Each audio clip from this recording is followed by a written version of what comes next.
Good morning to all my champion. आप सभी का अपना यूट्यूब परिवार पर स्वागत है। एक बार फिर आप हमारे साथ जुड़े हुए हैं टेस्ट देने के लिए। और आज का टेस्ट हम लोगों का है 25 क्वेश्चन का, और 25 क्वेश्चन आपके कंप्लीट साइंस का है। साइंस का टेस्ट पेपर आज आपको 25 क्वेश्चन के प्रोवाइड किए जा रहे हैं रिकॉर्डेड फॉर्म में। तो उम्मीद करते हैं कि आपको ये टेस्ट पसंद आएगा।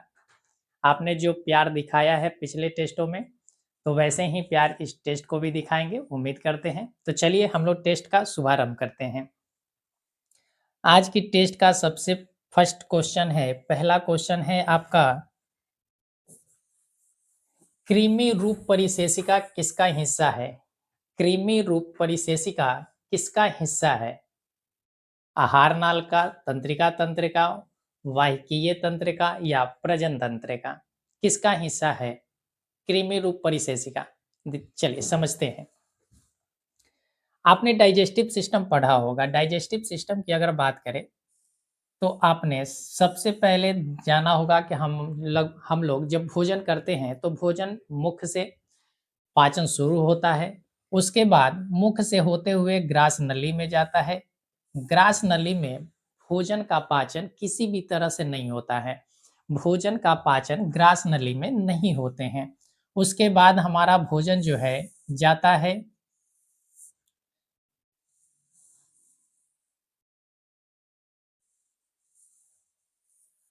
उसके बाद हमारा भोजन चला जाता है कहाँ पर? तो आप कहेंगे अमाशय में चला जाता है। भोजन कहाँ से आया? तो आप कहेंगे मुख से। मुख से होते हुए हमारे ग्रास नली में, ग्रास नली से होते हुए अमाशय में, अमाशय के बाद ये छोटी आंत में, ये छोटी आंत में छोटी आंत के तीन हिस्सा होते हैं। छोटी आंत के तीन हिस्सा होते हैं। एक होता है ग्रहनी, जिसको हम लोग डेडुनम भी कहते हैं, ग्रहणी हो गया। उसके बाद जेजुनम होता है, और उसके बाद इलियम। तो ये हमारी छोटी आंत के तीन हिस्सा होते हैं। उसके बाद यहाँ से हमारा जुड़ जाता है बड़ी आंत। इस तरीका से बड़ी आंत जुड़ जाते हैं।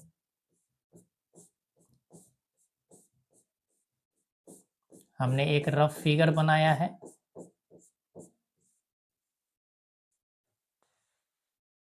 तो छोटी आंत के बाद हमारा भोजन बड़ी आंत में जाता है, और बड़ी आंत जो होते हैं, जहाँ पर छोटी आंत और बड़ी आंत जहाँ जुड़ते हैं, वहाँ पर एक अंग होता है जिसको हम बोलते हैं सीकम, जिसको हम सीकम बोलते हैं। यहाँ पर इस तरीका का एक ऐसा संरचना दिखाई देता है, और यही संरचना हमारा कहलाता है परिशेषिका। क्या कहलाता है? परिशेषिका कहलाता है। कृमि रूप, क्योंकि इसकी आकृति होती है एक छोटी सी कृमि के जैसा, इस वजह से इसका नाम पड़ा कृमि परिशेषिका। तो कृमि परिशेषिका किसका हिस्सा है? तो आप कहेंगे कि ये एक आहार नाल का हिस्सा है। किसका हिस्सा है? आहार नाल का हिस्सा है। तो इसका सही आंसर ऑप्शन नंबर ए होगा। तंत्रिका तंत्र किससे संबंधित है? तो आप कहेंगे मस्तिष्क से संबंधित है। तंत्रिका तंत्र हमारा मस्तिष्क से संबंधित है।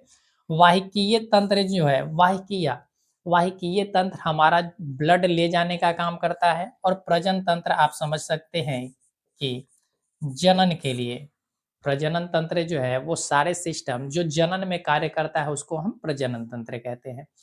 तो हमारा ऑप्शन नंबर ए इस क्वेश्चन का सही आंसर होगा। नेक्स्ट क्वेश्चन पे चलते हैं। नेक्स्ट क्वेश्चन है, प्रकाश की ओर प्ररोह की गति है। प्रकाश की ओर प्ररोह की गति है।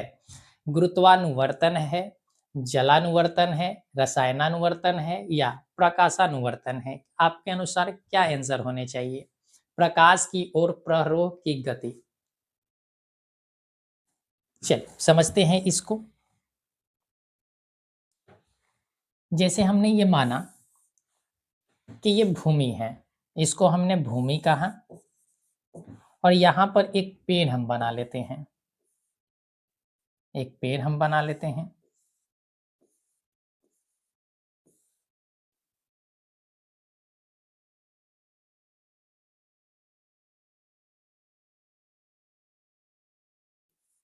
ये हमारा एक अद्भुत सा पेड़ रहा, शायद आप देखे होंगे इस तरीका का पेड़। चलिए, तो ये पेड़ है हमारा।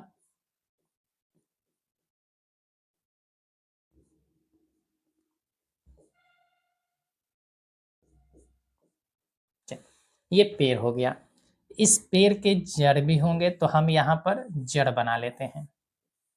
ये हमारा जड़ है। ये रहा जड़। तो हमेशा मेरे भाई आप समझिएगा कि प्रकाश की ओर कह रहा है, तो यहाँ पर आपको चारों टर्म समझने होंगे कि गुरुत्वानुवर्तन क्या होता है, जलानुवर्तन क्या होता है, रसायनानुवर्तन क्या होता है और प्रकाशानुवर्तन क्या होता है। देखिए, पेड़ पौधे जो होते हैं वो गति करते रहते हैं। पेड़ पौधे में भी मूवमेंट होता है, लेकिन वो मूवमेंट अस्थायी रूप से हमें दिखाई देते हैं। ऐसा मूवमेंट नहीं दिखाई देता है, चल की तरह नहीं दिखाई देता है, वो अचल की तरह दिखाई देता है। यानी एक जगह रहकर ही, यानी स्थिर रहकर वो गति करते रहते हैं, मोशन करते रहते हैं। तो मोशन यहाँ पर 4 तरीका से होते हैं। एक होता है गुरुत्वानुवर्तन। गुरुत्वानुवर्तन का अर्थ होता है कि वो ग्रेविटी की तरह, ग्रेविटी जो होता है यानी गुरुत्वाकर्षण जो होते हैं उस दिशा में गति करते हैं। गुरुत्वाकर्षण की दिशा में गति करते हैं, या आप कह सकते हैं कि भूमि के अंदर गति करते हैं। भूमि के अंदर गति करते रहते हैं। तो ऐसे जो गति पेड़ पौधे में दिखाई पड़ते हैं उसे हम कहते हैं कि गुरुत्वानुवर्तन है। अब गुरुत्वानुवर्तन का क्या एग्जाम्पल हो सकता है? अब एग्जाम्पल में आप समझिएगा कि गुरुत्वानुवर्तन का एग्जाम्पल हो सकता है जड़। जड़ जो होते हैं वो भूमि के नीचे गति करते हैं, यानी भूमि के अंदर यानी मिट्टी में गति करते हैं। इस वजह से हम इस जड़ को क्या कहेंगे कि गुरुत्वानुवर्तन का एग्जाम्पल है।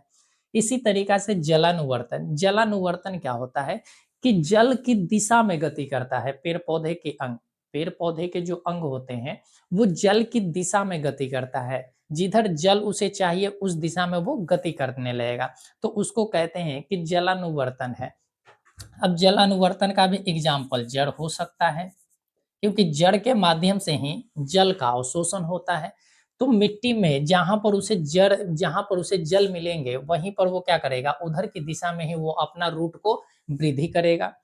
तो यहाँ पर आप ध्यान रखिएगा कि जलानुवर्तन हो गया। रसायनानुवर्तन किसे कहते हैं? जो रासायनिक पदार्थ की ओर गति करता है। पौधे का वह अंग जो रासायनिक पदार्थ की ओर गति करते हैं तो उसे हम कहते हैं कि रसायनानुवर्तन है। जैसे अगर यहाँ पर आप डाल दीजिए, पेड़ पौधे को नाइट्रोजन चाहिए, पेड़ पौधे को क्या चाहिए, नाइट्रोजन चाहिए। तो नाइट्रोजन चाहिए, तो पेड़ पौधे को नाइट्रोजन कहाँ से मिलता है? जड़ के माध्यम से मिलता है। तो हम कह सकते हैं कि जड़ एक एग्जाम्पल रसायनानुवर्तन का भी हो सकता है। प्रकाशानुवर्तन क्या होता है कि प्रकाशानुवर्तन उसे कहते हैं कि प्रकाश की ओर गति करना। किधर गति करना? प्रकाश की ओर गति करना। आपने देखा होगा कि पेड़ पौधे ज्यादातर झुक जाते हैं किधर? जिधर सूर्य की किरणें ज्यादा पहुंचती है। सूर्य की किरण जहां जिधर ज्यादा पहुंचेगा उधर ही क्या होगा, तो आप कहेंगे कि प्रकाश की ओर गति करेंगे पेड़ पौधे, तो उसको हम कहते हैं कि प्रकाशानुवर्तन होता है। तो यहाँ पर हमसे क्वेश्चन ही पूछा गया था कि प्रकाश की ओर गति करना, प्रकाश की ओर प्ररोह गति करना, प्ररोह का मतलब निरंतर गति करना, क्या कहलाता है? तो आप कहेंगे कि प्रकाशानुवर्तन कहलाता है। क्या कहलाता है? प्रकाशा अनुवर्तन कहलाता है। अब इसके एग्जाम्पल भी आप ध्यान रखिएगा, जैसे पत्तियां, पत्तियां जो होता है वो किसका एग्जाम्पल है? प्रकाशानुवर्तन का है। फल प्रकाशानुवर्तन का एग्जाम्पल है। इसी तरीका से आप तना भी कह सकते हैं कि तना भी किसका एग्जाम्पल है? प्रकाशानुवर्तन का एग्जाम्पल है। तो उम्मीद करते हैं कि आप इस कंसेप्ट को पूरी तरीका से समझ गए होंगे। सीधी सी एक सरल भाषा में, जल की ओर गति करे जलानुवर्तन, प्रकाश की ओर गति करे प्रकाशानुवर्तन, रासायनिक पदार्थ की ओर गति करे रसायनानुवर्तन, और भूमि के अंदर गति करे यानी गुरुत्वाकर्षण की ओर गति करे तो उसे हम कहते हैं गुरुत्वानुवर्तन। अब यहीं से सिंपल, भूमि के नीचे जो भी है वो सारा आप कह सकते हैं कि गुरुत्वानुवर्तन है। नेक्स्ट क्वेश्चन की ओर चलते हैं। नेक्स्ट क्वेश्चन है, किससे बचने के लिए आयोडीन युक्त नमक का प्रयोग की सलाह दी जाती है? किसकी सलाह दी जाती है? तो आप कहेंगे कि आयोडीन युक्त नमक की सलाह दी जाती है। डॉक्टर भी कहता है कि आप आयोडीन युक्त नमक खाएं ताकि आपको घेंघा का रोग ना हो। घेंघा नामक रोग, हमारे गले में एक थायराइड ग्रंथि पाई जाती है। यही थायराइड ग्रंथि जो है अच्छे ढंग से हार्मोन्स का सिक्रेशन नहीं कर पाता है, जिस वजह से होता क्या है, घेंघा नामक रोग हो जाता है। तो इसका सही आंसर क्या होगा? घेंघा रोग हो जाएगा।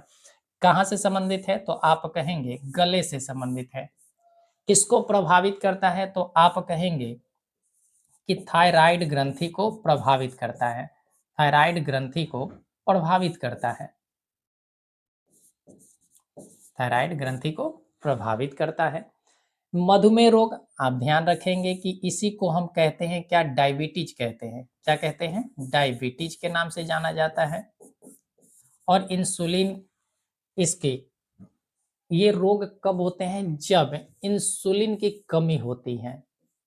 इंसुलिन की अगर हमारे शरीर में कमी हो जाए तो हमें एक मधुमेह नामक रोग हो जाता है।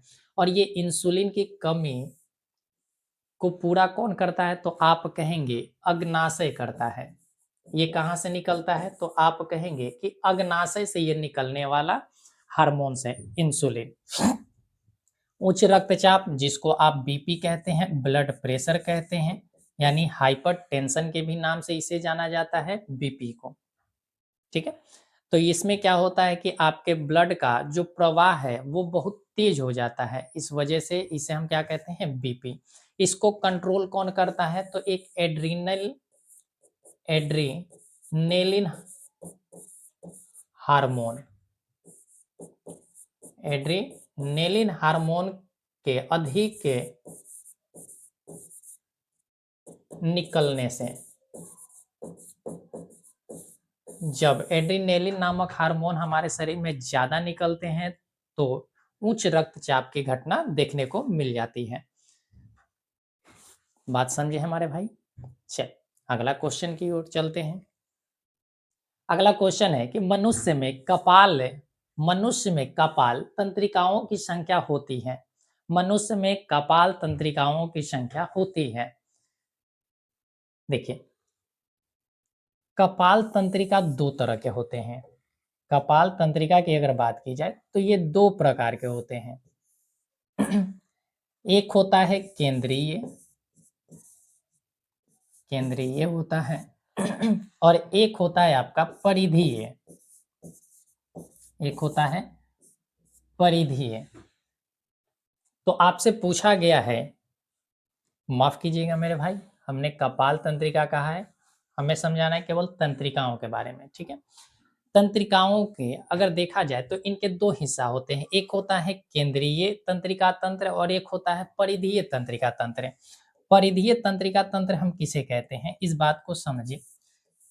जो हमारा स्पाइनल कोड से जुड़ा होता है। किससे जुड़ा होता है? स्पाइनल कोड से जुड़ा होता है, जिसे हम कहते हैं मेरु रज्जु। मेरु रज्जु से जुड़े होते हैं तो उसको हम कहते हैं कि परिधीय तंत्रिका तंत्र है। और जो हमारा कपाल से जुड़ा होता है, जो हमारा कपाल से जुड़ा होता है तो हम उसे कहते हैं कि केंद्रीय तंत्रिका तंत्र है। केंद्रीय तंत्रिका तंत्र को हम CNS के नाम से जानते हैं, सेंट्रल नर्वस सिस्टम। केंद्रीय तंत्रिका तंत्र को CNS के नाम से जाना जाता है और परिधीय तंत्रिका तंत्र को हम कहते हैं PNS। PNS peripheral nervous system. ये है सेंट्रल नर्वस सिस्टम और ये है peripheral nervous system. Central nervous system की बात की जाए तो ये 12 जोड़ी होता है, यानी कि 12 पेयर में ये हम हमारे सिर में पाए जाते हैं। और परिधीय की बात की जाए तो ये हमारे टोटल 31 जोड़ी पाई जाती है। 31 जोड़ी पाई जाती हैं। तो 12 जोड़ी जो हो हमारा कपाल तंत्रिका तंत्र है और 31 जोड़ी मेरु रज्जु वाली यानी कि परिधीय तंत्रिका तंत्र है। तो अब यहाँ से आपको समझ में आ गए होंगे और आप अब आंसर सही सही लगा सकते हैं। तो इसका सही आंसर क्या होगा? तो आप कहेंगे कि 12 जोड़ी। इसका सही आंसर क्या होगा? 12 जोड़ी, यानी ऑप्शन नंबर ए इसका सही आंसर होगा। चल, तो अगले प्रश्न की ओर चलते हैं। प्रश्न है, मस्तिष्क का कौन सा भाग में गंध पहचानने का केंद्र होता है? मस्तिष्क का कौन सा भाग में गंध पहचानने का केंद्र होता है? देखिए, अगर मस्तिष्क की हम बात करें, मस्तिष्क की अगर हम बात करें तो मस्तिष्क के 3 हिस्सा होते हैं। मस्तिष्क के 3 हिस्सा होते हैं। एक होता है अग्र मस्तिष्क, एक होता है मध्य मस्तिष्क और एक होता है पश्चिम मस्तिष्क। अग्र मस्तिष्क, मध्य मस्तिष्क और पश्चिम मस्तिष्क। अग्र मस्तिष्क को हम कहते हैं फोर ब्रेन, मध्य मस्तिष्क को मिड ब्रेन और पश्चिम मस्तिष्क को हम कहते हैं हिंड ब्रेन। इसको कहेंगे फोर ब्रेन, इसको कहेंगे मिड ब्रेन और इसे कहते हैं हिंड ब्रेन।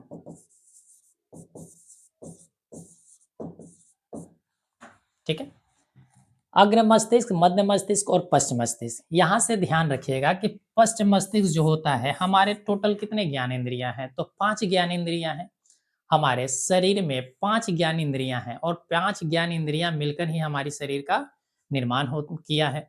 तो ये 5 जो ज्ञान इंद्रियां हैं, उसमें से 3 ज्ञान इंद्रियां का कंट्रोल पश्चिम मस्तिष्क के द्वारा होता है।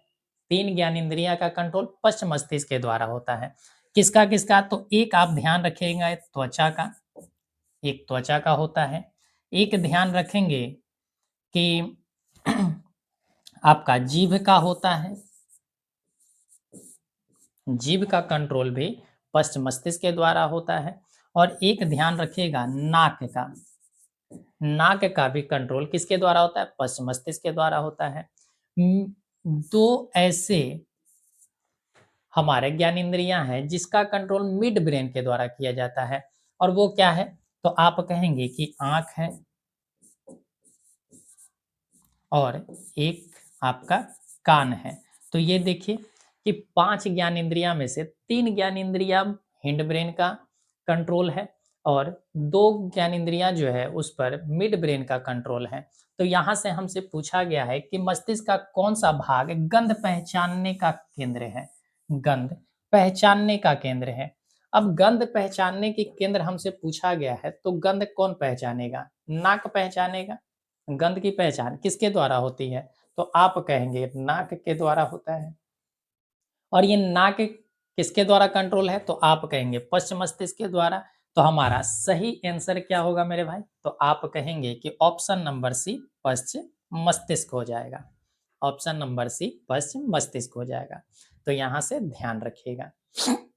मिड ब्रेन का और भी कार्य होते हैं, धीरे धीरे हम आपको सारे चीज समझाएंगे। जैसे हमारी ऐच्छिक क्रियाएं होती हैं, ऐच्छिक और अनैच्छिक क्रियाएं जो होती हैं वो मिड ब्रेन के द्वारा कंट्रोल किए जाते हैं। जैसे आपके आँख का जो पपनी होता है, उसका पलक झपकना जिसको कहते हैं, पलक झपकना हमारे कंट्रोल में नहीं होता है। हमें छींक आते हैं, वो कंट्रोल में नहीं होता है। हमें खाँसी होते हैं, कंट्रोल में नहीं होता है। हृदय का धड़कना हमारे कंट्रोल में नहीं है। मांसपेशियों में संकुचन होना हमारे कंट्रोल में नहीं है। तो ये सारा का सारा जो कंट्रोल होता है वो किसके द्वारा किए जाते हैं? तो आप कहेंगे कि मिड ब्रेन के द्वारा किया जाता है। तो ऐसे-ऐसे पॉइंट आप जो भी हम बोलते हैं उसे नोट करते हुए चलिएगा। क्योंकि एग्ज़ाम में क्वेश्चन जो भी बनेंगे इन्हीं जितने सारे आपको बताते हैं इसी के इर्द-गिर्द सारे क्वेश्चन बनेंगे। और मॉडल पेपर आपका आ चुका है, तो मॉडल पेपर कब, यानी कि जो आपका बोर्ड ने मॉडल पेपर बनाया है, उसको साइट पे अपलोड किया, तो उसके भी हम सॉल्यूशन करवा देंगे। आप डोंट वरी, कोई भी चिंता ना करें। चल, नेक्स्ट क्वेश्चन पे चलते हैं। नेक्स्ट क्वेश्चन है, प्रथम मासिक धर्म का प्रकट होना कहलाता है। प्रथम मासिक धर्म का प्रकट होना कहलाता है। सबसे पहले समझिएगा कि मासिक धर्म होता क्या है। देखिए, मासिक धर्म का अर्थ होता है कि अंडाणु का निर्माण होना। अंडा का निर्माण होना, आप समझिए कि अंडा, महिलाओं में अंडा का निर्माण, महिलाओं में मैच्योर यानी कि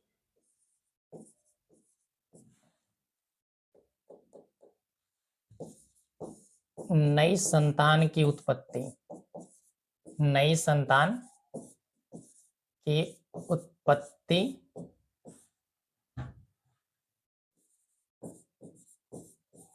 करने वाले अंडे की निर्माण, अंडे की निर्माण, ठीक है। यानी कि महिलाओं में हर महीने क्या होते हैं कि अंडे का निर्माण होता है और वो अंडा जो होता है वो निषेचन के लिए तैयार रहता है, यानी नए संतान की उत्पत्ति के लिए वो तैयार होते हैं अंडे। तो उसी जब वो निषेचित नहीं हो पाते हैं तो वही एक ब्लड के माध्यम से वो बाहर निकल जाते हैं, यानी कि जो गर्भाशय की दीवार होती है वो टूट टूट कर बाहर निकलने लग जाते हैं, तो उसी को हम कहते हैं कि मासिक धर्म है। तो हमसे पूछा गया है कि पहली बार यानी कि प्रथम बार ये घटनाएं होती है तो वो क्या कहलाता है, तो ध्यान रखिएगा कि जब ये पहली बार होता है तो हम उसे कहते हैं कि ये रजो दर्शन है। इसको हम क्या कहते हैं, रजो दर्शन, रजो दर्शन के नाम से जाना जाता है। और रजो दर्शन को हम मेनार्चे कहते हैं, रजो दर्शन को हम मेनार्चे के नाम से जानते हैं। तो पहली बार मासिक धर्म का प्रकट होना मेनार्चे कहलाता है। पहली बार मासिक धर्म का होना क्या कहलाता है, मेनार्चे कहलाता है। और ध्यान रखिएगा कि ये लगभग आपको 12 से 14 वर्ष की उम्र में प्रारंभ होते हैं। 12 से लेकर 14 वर्ष के उम्र में ये प्रारंभ हो जाते हैं। यानी किसी-किसी लड़कियों में 12 वर्ष में ये दिखाई देते हैं, तो किसी-किसी लड़कियों में 14 वर्ष तक जाते-जाते ये घटनाएँ होने लगती हैं। अब यहीं से एक और भी आया है मेनोपाउज।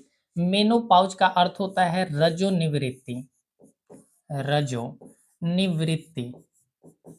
रजोनिवृत्ति का अर्थ होता है कि अंतिम बार मासिक धर्म का आना।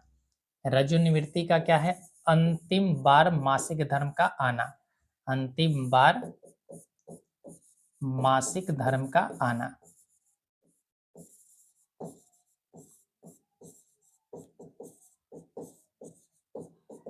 यानी कि अंतिम बार जब मासिक धर्म होते हैं तो उसको हम मेनोपाउज के नाम से जानते हैं। और मासिक चक्र जो है वो एक क्या है, रेगुलर घटना है। मासिक चक्र ये रेगुलर घटना है किसका, तो आप कहेंगे कि ब्लड का बाहर निकलना, मोटी दीवार जो हो जाती है उसका टूट कर निकलना, गर्भाशय की दीवार जो होती है वो टूट टूट कर निकलना, ये सारे क्या होते हैं, मासिक चक्र की घटना। यानी हर महीना क्या होता है, ब्लड का सिक्रेशन मासिक चक्र कहलाता है। चल, तो यहाँ से हमारा ऑप्शन नंबर बी सही आंसर होगा। चल, नेक्स्ट क्वेश्चन की ओर चलते हैं। नेक्स्ट क्वेश्चन है, निम्नलिखित में कौन कृत्रिम कायिक प्रवर्धन की एक विधि है।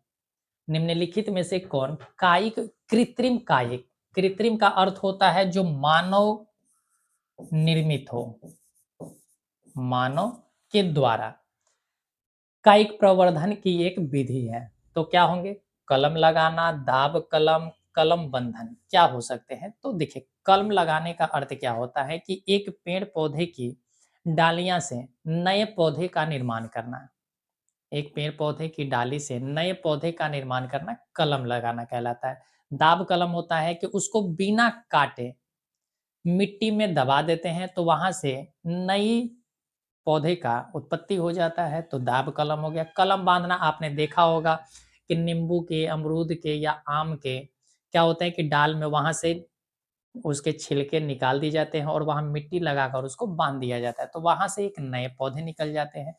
तो ये तीनों का तीनों जो है हमारे कृत्रिम कायिक प्रवर्धन का एग्जाम्पल है। तो हम आंसर किसके साथ लगाएंगे, इनमें से सभी के साथ, क्योंकि ये सारे के सारे मानव के द्वारा किए जाते हैं और यहीं से एक कायिक प्रवर्धन किया जाता है, यानी कि नए पौधे का निर्माण किया जाता है। तो ऑप्शन नंबर डी इसका सही आंसर होगा। चल, अगले प्रश्न की ओर चलते हैं।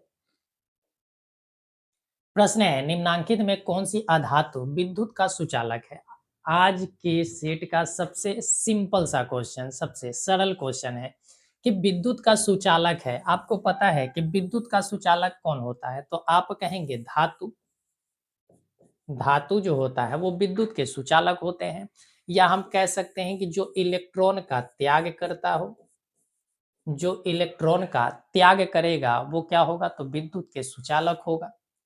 तो यहाँ से हम समझ सकते हैं कि विद्युत का सुचालक धातु होगा या इलेक्ट्रॉन का त्याग करने वाला। तो इलेक्ट्रॉन का त्याग करने वाला ही धातु कहलाता है। इलेक्ट्रॉन का त्याग करने वाला ही धातु कहलाता है। लेकिन हमसे पूछा गया है कि अधातु बताना है आपको। बताने क्या है? अधातु। तो देखिए, एक ऐसे अधातु हैं जो विद्युत का चालन कर देता है। यानी कि एक ऐसे अधातु हैं जो विद्युत का क्या कर देता है? प्रवाहित करता है। तो विद्युत प्रवाहित करने वाले एकमात्र अधातु है ग्रेफाइट। एकमात्र अधातु है ग्रेफाइट। और ग्रेफाइट जो होता है, ग्रेफाइट से होकर विद्युत का संचालन हो जाता है। आपने पेंसिल का जो देखा होगा लीड है, पेंसिल में जो लगे होते हैं वो किसका बना होता है? ग्रेफाइट का बना होता है। वो विद्युत का अच्छा चालन कर देता है। यहीं से एक और बात को आप नोट करेंगे कि एक ऐसा भी धातु है जो विद्युत का चालन नहीं करता है। वो क्या है? तो आप कहेंगे पारा। पारा जो है विद्युत का चालन नहीं करता है। तो ये धातु है जो विद्युत का कुचालक है, और ग्रेफाइट जो विद्युत का सुचालक है, अधातु होते हुए भी। चल, अगले प्रश्न की ओर चलते हैं। एक और बात भी ध्यान रखिएगा कि क्लोरीन भी हमारा अधातु है।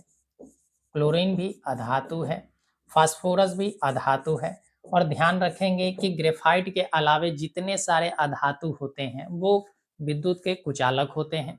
सेकंड पॉइंट आप ध्यान रखेंगे कि जितने सारे गैसियस फॉर्म में हमें तत्व दिखाई देते हैं वो सारे के सारे अधातु होते हैं। जैसे ऑक्सीजन हो गया, नाइट्रोजन हो गया, फास्फोरस हो गया, ये सारे के सारे गैसियस फॉर्म में पाए जाते हैं, और ये सारा जो है आपका अधातु है। क्वेश्चन है हमारा, सक्रियता श्रेणी में निम्नलिखित में कौन सबसे अधिक क्रियाशील धातु है? सबसे अधिक क्रियाशील धातु हमें बताने हैं। सोडियम है, कॉपर है, आपका सोना है, पारा है। क्या होंगे? आपके अनुसार क्या लगता है? देखिए, सबसे पहले पॉइंट है कि हमसे पूछा है क्रियाशील, तो जब तक आपको क्रियाशील का सीरीज नहीं पता होगा शायद आप उत्तर नहीं लगाएंगे। तो देखिए, सबसे ज्यादा क्रियाशील पोटेशियम होता है। पोटेशियम के बाद सोडियम होता है, सोडियम के बाद कैल्शियम होता है, कैल्शियम के बाद मैग्नीशियम होता है, मैग्नीशियम के बाद एल्युमिनियम होता है, एल्युमिनियम के बाद फेरस होता है। ऐसे ही चलते हुए चले जाएंगे तो हमारा टोटल क्रियाशील धातु मिल जाएगा। तो हमसे पूछा है कि सबसे अधिक क्रियाशील धातु कौन है? तो अगर आपको ऊपर से 5 दिखाई पड़ रहे हैं और अच्छे से आप इसको याद कर लेते हैं, तो यहीं से आपका हर क्वेश्चन का सॉल्यूशन हो जाएगा। देखिए, सबसे ज़्यादा क्रियाशील पोटेशियम है, तो पोटेशियम तो कहीं ऑप्शन में दिया नहीं गया है। तो उसके बाद क्या है? सोडियम है। क्या सोडियम आपके ऑप्शन में है? जी सर, है। सोडियम हमारे ऑप्शन में है, तो हम किसके साथ आंसर लगाएंगे? सोडियम के साथ आंसर लगाएंगे। तो ऑप्शन नंबर ए हमारा सही आंसर हो जाएगा। बात समझे? चल, अब यहीं से आपको यहाँ पर एटॉमिक नंबर भी याद रख लेना है, क्योंकि एटॉमिक नंबर भी आपके एग्जाम में पूछे जाते हैं। सोडियम का एटॉमिक नंबर हम लिख देते हैं, एटॉमिक नंबर। एटॉमिक नंबर आप ध्यान रखेंगे, सोडियम का 11 होता है, कॉपर का 29 होता है, एयू यानी कि सोना का 79 होता है, और पारा का 80 होता है। ये सारे आप याद रखेंगे एटॉमिक नंबर को, क्योंकि यहाँ से प्रश्न बनने ही बनने हैं। आप देखेंगे कि जब हम मॉडल पेपर को सॉल्व करवाएंगे जो बोर्ड ने जारी किया है, उसमें ऐसे क्वेश्चन आपको मिलेंगे। तो इस बात को ध्यान रखें। चलिए, प्रश्न है, शुद्ध सोना कितने कैरेट का होता है? शुद्ध सोना कितने कैरेट का होता है? 20 कैरेट का, 22 कैरेट का, 24 कैरेट का, या 26 कैरेट का? तो हमें नहीं लगता है कि मेरे कोई भी भाई बहन को इस क्वेश्चन में समस्या होगा। उनको हर चीज़ का, खास करके लड़कियों को तो और भी दिक्कत नहीं होनी चाहिए, क्योंकि उनको आभूषण पहनने का शौक होता है। तो उन्हें पता होना चाहिए कि सोना शुद्ध होता है 24 कैरेट का। कितने कैरेट के? 24 कैरेट का शुद्ध होता है। तो ऑप्शन नंबर सी हमारा सही आंसर होगा। चलिए अगला प्रश्न है, निम्नांकित में किस धातु को केरोसिन में डुबा कर रखते हैं? देखिए केरोसिन में डुबा कर रखने वाले दो ऐसे तत्व हैं, दो ऐसा तत्व है जिसको हम केरोसिन तेल में रखते हैं डुबाकर। क्यों रखते हैं? क्योंकि वो पानी के साथ क्रियाशील हो जाता है, पानी के साथ अधिक क्रियाशील होता है, वायुमंडल में जलने लग जाता है, इस वजह से उसे हम केरोसिन तेल में डुबा कर रखते हैं। बात समझे? तो ध्यान रखिएगा, एक सोडियम होता है और एक पोटेशियम होता है। यानी कि सबसे ऊपर का जो हमने अभी क्रियाशील लिखवाया है, जो क्रियाशील धातु हमने लिखवाया है पोटेशियम और सोडियम, यही सबसे ज़्यादा क्रियाशील होते हैं और हवा से के साथ भी रिएक्शन कर जाता है, पानी के साथ भी रिएक्शन कर जाता है, इस वजह से इसे केरोसिन तेल में डुबा कर रखते हैं। तो हमारा सही आंसर किसके साथ जाएगा? सोडियम के साथ। किसके साथ जाएगा? सोडियम के साथ। बात क्या है? चल सोडियम और पोटेशियम, यहाँ से एक और पॉइंट ध्यान रखिएगा कि ये ऐसे धातु हैं सोडियम और पोटेशियम जिसे हम चाकू से काट सकते हैं, चाकू से काट सकते हैं, चाकू से हम इसे काट सकते हैं सोडियम को, पोटेशियम को। हालांकि एक और धातु होता है सीजियम, सीजियम को भी हम चाकू से काट सकते हैं। चल अगला प्रश्न है, अम्ल के जलीय विलयन में निम्नलिखित में कौन उत्पन्न होता है? यानी कि जब हम अम्ल को जलीय विलयन बनाते हैं, अम्ल को जब हम जल में डालते हैं तो उससे जो हमें जलीय विलयन प्राप्त होता है, उससे हमें क्या मिलते हैं? OH माइनस आयन मिलता है, H प्लस आयन मिलता है, H3O माइनस आयन मिलता है या H2O प्लस आयन मिलता है।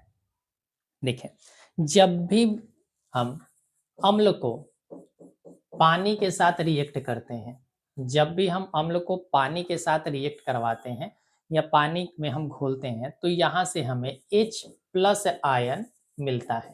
क्या मिलता है? H प्लस आयन, यानी कि ये H प्लस आयन में टूट जाता है। तो अम्ल की पहचान ही है कि वो H प्लस आयन देगा। और यहीं पर ध्यान रखिएगा कि अगर हम क्षार को या भस्म को हम पानी के साथ मिलाते हैं,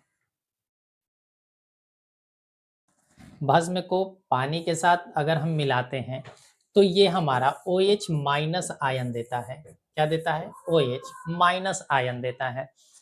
तो अम्ल की पहचान है कि वो H प्लस आयन दे और भस्म की पहचान है यानी क्षार की पहचान है कि OH माइनस आयन दे। तो हमसे पूछा है कि अम्ल का जलीय विलयन, तो अम्ल के जलीय विलयन H प्लस आयन हमें देगा। क्या देगा? H प्लस आयन हमें देगा। तो हमारा ऑप्शन नंबर बी सही होगा। नेक्स्ट क्वेश्चन है, निम्नांकित में कौन सबसे सबल अम्ल है? सबल का अर्थ होता है प्रबल अम्ल, सबल का अर्थ होता है प्रबल या आप कहिए मजबूत।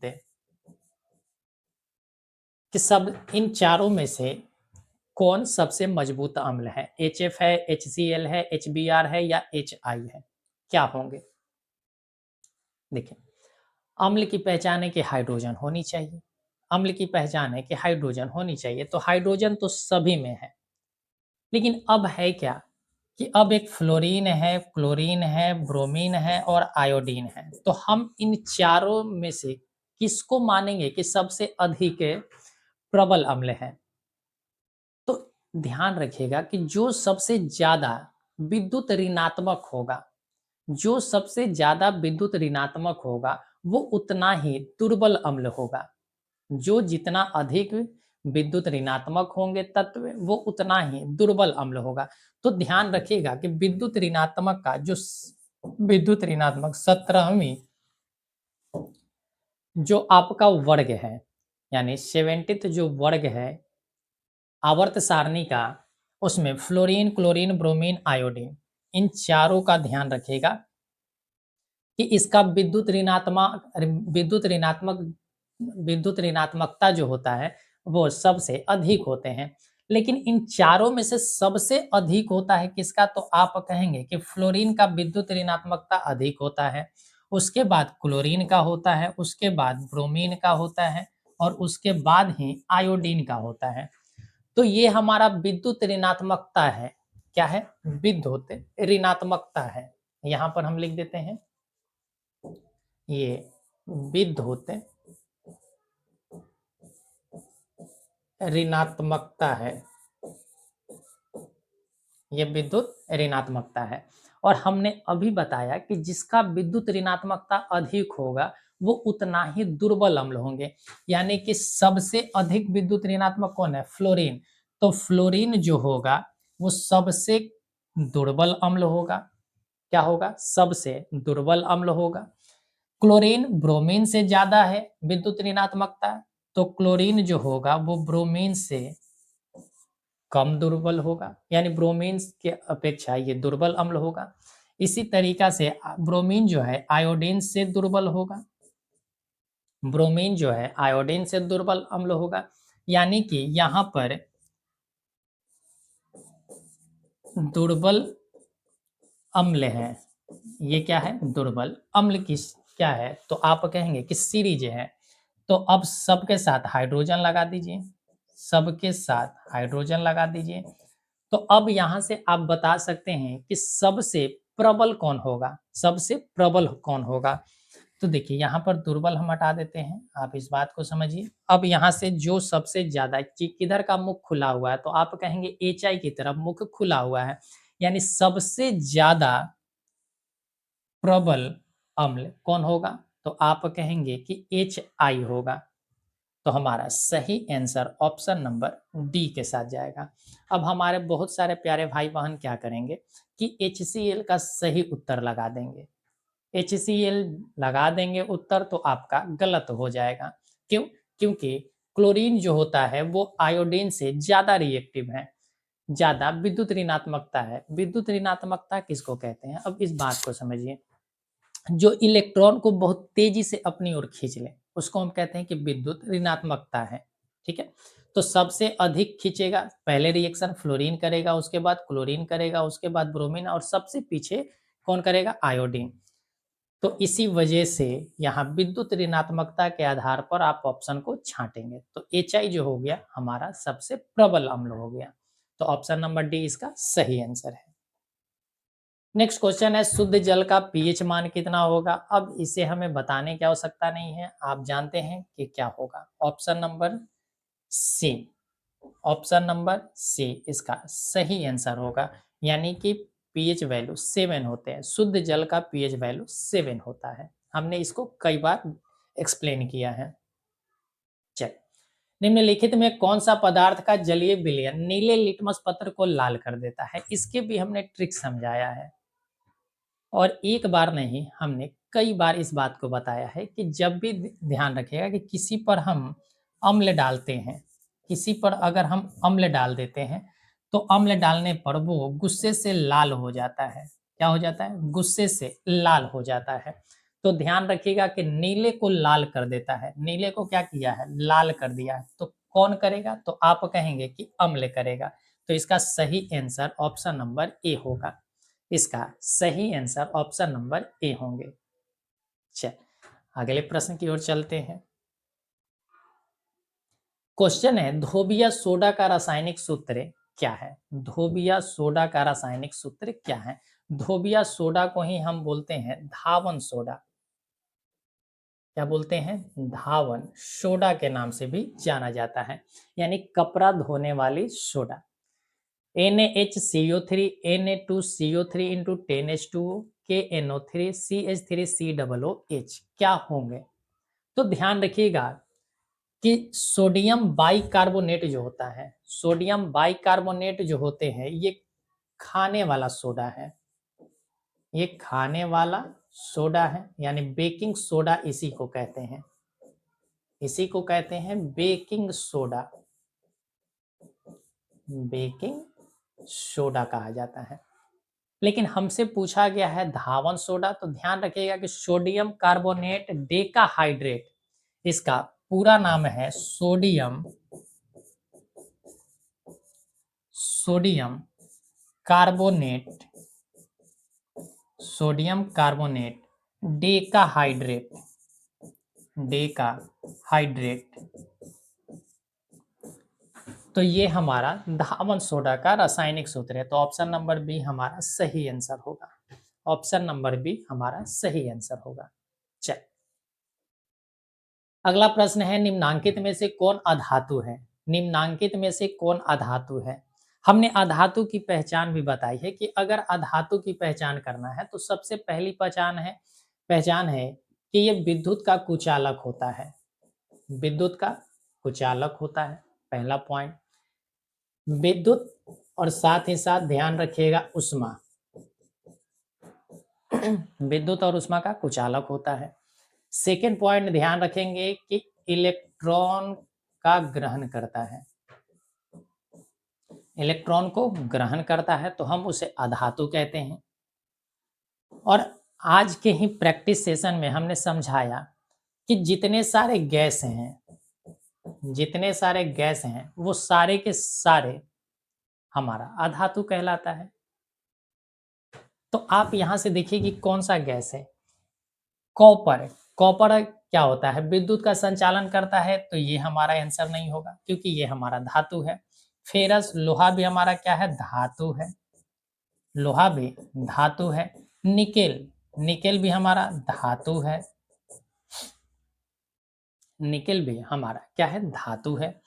तो आप ध्यान रखेंगे कि फास्फोरस, ये क्या है? फास्फोरस। तो फास्फोरस जो है हमारा क्या होगा? अधातु होगा। फास्फोरस हमारा अधातु होंगे, इस बात को ध्यान रखिएगा। चल, तो यहां से कोई भी दिक्कत है मेरे भाई तो आप बोलिए। अब यहाँ से आपको ध्यान रखना है, कॉपर का अभी हमने बताया कि परमाणु क्रमांक 29 होता है। फास्फोरस को ध्यान रखिएगा कि 15 होता है। और निकेल को ध्यान रखिए, फेरस को ध्यान रखिएगा 26 होता है। क्या होता है? 26। निकेल को 27 ध्यान रखिएगा कि निकेल 27 नंबर पर होता है, इस बात को ध्यान रखेंगे। चल,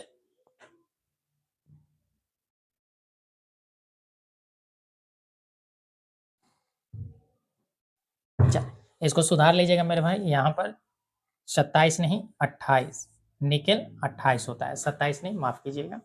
चल, तो हमारा 17 नंबर भी कंप्लीट हुआ। चलते हैं 18 नंबर पर।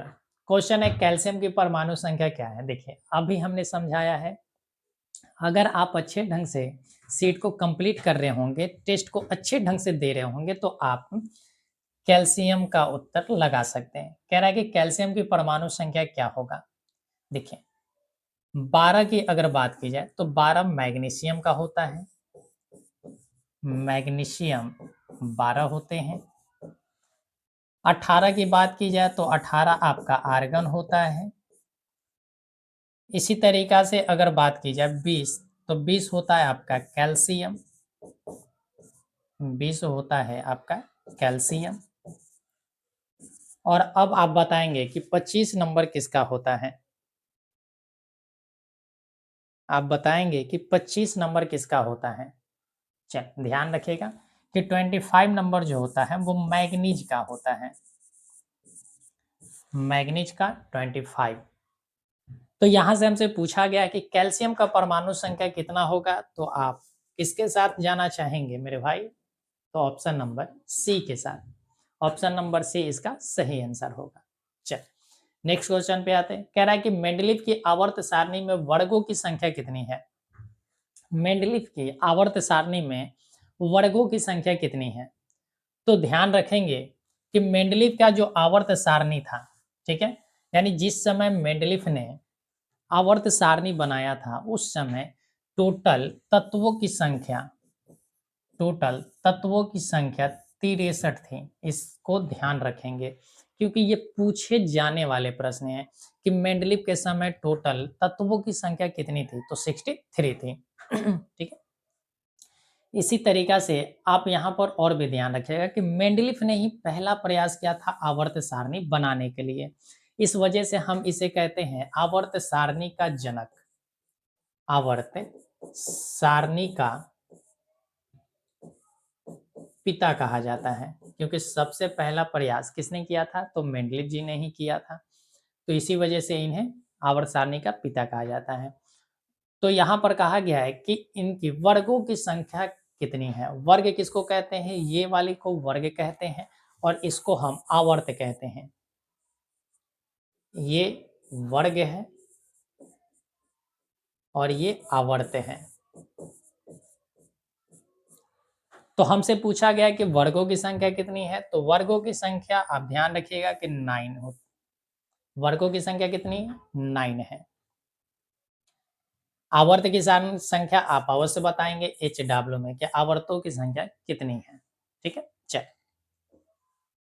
क्वेश्चन है, जिप्सम का रासायनिक सूत्र है, जिप्सम का रासायनिक सूत्र है FeSO4 into 7H2O, CaSO4 into half H2O, CaSO4 into 5H2O, CaSO4 into 2H2O। तो हमसे जिप्सम का रासायनिक सूत्र पूछा है। ध्यान रखिएगा कि जिप्सम का रासायनिक सूत्र होता है CaSO4 into 2H2O। CaSO4 into 2H2O किसका सूत्र होता है? तो जिप्सम का सूत्र होता है। और ध्यान रखिएगा कि CaSO4 इंटू हाफ H2O ये POP का होता है। POP का रासायनिक सूत्र है। यानी कि जब हम जिप्सम में आधे अणु जल का मिलाते हैं तो वो क्या हो जाता है? तो आप कहेंगे कि POP बन जाता है। तो हाफ H2O इसे हम कैल्शियम सल्फेट हेमीहाइड्रेट कहते हैं POP को। तो ध्यान रखिएगा POP का सूत्र होता है CaSO4 इंटू हाफ H2O और जिप्सम का सूत्र होता है CaSO4 इंटू 2H2O। ठीक है, चल। प्रश्न है, बोरोन का परमाणु भार क्या होता है? बोरोन का परमाणु भार क्या होता है? तो आपको सबसे पहले पता होना चाहिए कि बोरोन का परमाणु संख्या क्या होता है। बोरोन का अगर परमाणु संख्या की बात की जाए तो परमाणु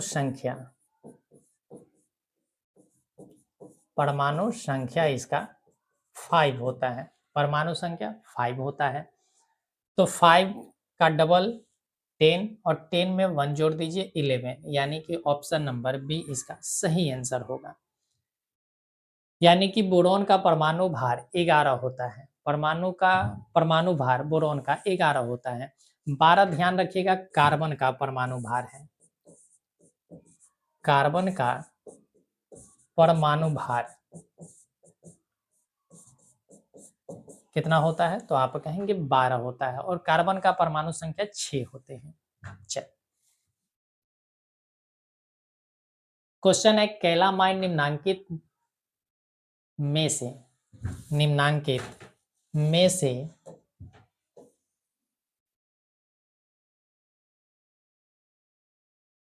इसको सुधार लीजिएगा। निम्नांकित में से किस धातु का अयस्क है कैलामाइन? आपको बताना है जिंक का है, एल्युमिनियम का है, फेरस का है, पारा का है। यहां से आप ध्यान रखिएगा कि पारा का एक अयस्क होता है सीने बार। पारा का अयस्क सीने बार। लोहा का अयस्क ध्यान रखिएगा हेमेटाइट। हमने कितनी बार भी समझाया, हमने बहुत बार इसको समझाया है। Haematite, magnetite, siderite, iron pyrite.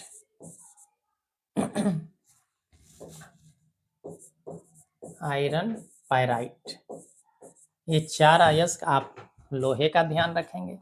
Aluminium का ध्यान रखेंगे बॉक्साइट। तो यहां से ध्यान रखिएगा जिंक का अयस्क होता है कैलामाइन। जिंक का अयस्क है कैलामाइन। तो हमारा ऑप्शन नंबर ए सही उत्तर होगा।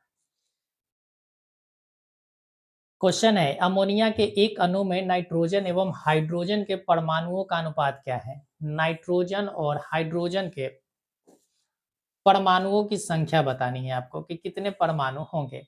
तो सबसे पहले आपको पता होना चाहिए कि अमोनिया का सूत्र क्या होता है। अमोनिया का सूत्र NH3। तो यहाँ पर अमोनिया के एक अणु है। अमोनिया के कितने अणु हैं? एक अणु है। तो एक अणु में कितने नाइट्रोजन के परमाणु हैं और कितने हाइड्रोजन के परमाणु हैं, इसका अनुपात बताना है। देखिए, ये नाइट्रोजन के एक परमाणु हैं, तो नाइट्रोजन के एक परमाणु हो गए। हाइड्रोजन के कितने परमाणु हैं? तो आप कहेंगे 3 परमाणु हो गए। तो नाइट्रोजन का 1, हाइड्रोजन का 3, इनका अनुपात 1:3 हो गया। तो अगर फॉर्मूला आपको पता है अमोनिया का, तो आप उत्तर लगा सकते हैं। तो इसका सही आंसर हो जाएगा option number D, 1:3। Option number C इसका, ऑप्शन नंबर डी इसका सही आंसर होगा, 1:d, 1:3। सेकेंड लास्ट क्वेश्चन है, निम्नलिखित में से कौन पराग कोष में पाया जाता है? पराग कोष में कौन पाया जाएगा? कह रहा है स्टिग्मा पाया जाएगा, परागकण पाए जाएंगे, दलपुंज पाया जाएगा या इनमें से कोई नहीं।